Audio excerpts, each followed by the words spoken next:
જય માતાજી મિત્રો, આજે આપણે જે દીવો કરી અને એની જે વાટ વધે એને આપણે બહાર ન ફેંકતા આવી રીતે રોજ ભેગી કરીશું કોઈ પણ વાસણમાં. તો આજે એનું શું કરું એ હું બતાવીશ. તો આ વાટ બધી ભેગી કરેલી, જો આ વાસણ છે એટલે જ કાળું થયેલું છે, હું આનો ઉપયોગ કરું છું. હવે આપણે પહેલાં એમાં છે ને 2-4 કપૂર રાખીશું અને પછી જે આપણે ભેગી કરેલી હતી એ દિવેટું બધી એમાં રાખી દઈશું. અમારે 7-8 દિવસની છે. પછી એના ઉપર આપણે 2 લવિંગ નાખીશું અને 1 તેજ પત્તા તોડી અને એના ટુકડા કરી નાખીશું અને 1 દાલચીનીનો ટુકડો છે જેને ટુકડા કરીને મેં નાખેલ છે.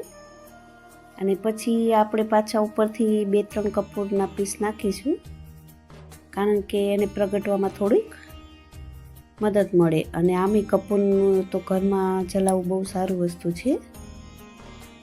પછી એને આપણે પ્રગટાવશું. કપૂર હોવાથી તે આરામથી પ્રગટી જાય છે અને ઘરમાં કપૂર અને લવિંગ એનાથી ઘરમાં છે ને નેગેટિવિટી પણ દૂર થાય છે અને ઘરમાં ઘણી પોઝિટિવિટી આવે છે. અને આમે જે ભગવાનને આપણે દીવા કરેલા હોય છે એમાં પણ ભગવાનનો વાસ હોય છે. તો આવી રીતના કરવાથી તમને એના ભગવાનના આશીર્વાદ મળે છે, વાટું જ્યાં ત્યાં ના નાખતા. અને પછી હવે સરખું પ્રગટી જાય પછી આપણે એને આખા ઘરમાં એનું આપણે ધૂપ આપીશું. આમ ક્યારેક ક્યારેક વચ્ચે વચ્ચે થોડુંક હલાવી દેવું. શરૂઆતમાં પ્રગટવામાં થોડુંક તમને એવું લાગે, પછી સરસ પ્રગટી જાય છે. અને આ બહુ સરસ છે ઘર માટે. તમે સાંજે જલાવો તો એક ભીની ભીની ખુશ્બુ આવે છે કપૂરની અને તમને ઘરમાં પણ એક પોઝિટિવિટી મહેસૂસ થાય છે. તો એકદમ બરોબર આપણે થોડુંક એને હલટાવી પલટાવી અને બરોબર પ્રગટી જાય પછી આપણે એને ચારેક પર ઘરમાં ફેરવીશું.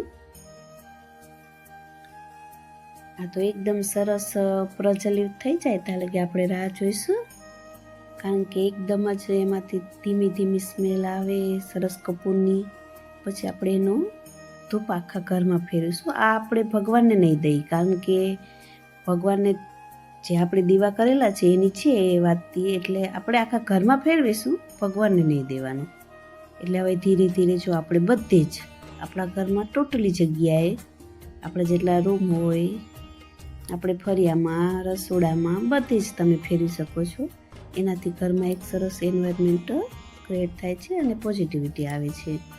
આ બહુ જરૂરી છે. પહેલાં મને પણ નથી ખબર, હું પણ બહાર જવા દેતી હતી વારથી, પણ આ એક બહુ સરસ છે, તો જરૂરથી ટ્રાય કરજો.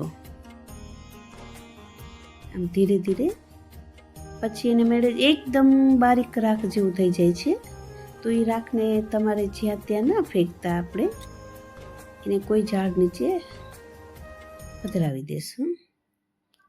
અને જો બધે જ દહીં અને પછી ફળિયામાં રાખી દો તો ફળિયામાં પણ સરસ તમને સુગંધ આવે છે ધીમે ધીમે. અને જો ધીરે ધીરે એકદમ બિલકુલ બારીક રાખ જેવું થઈ જાય છે. જો જોઈ શકશો, તમે જોઈ શકો છો, જો હું હાથેથી બતાવું છું.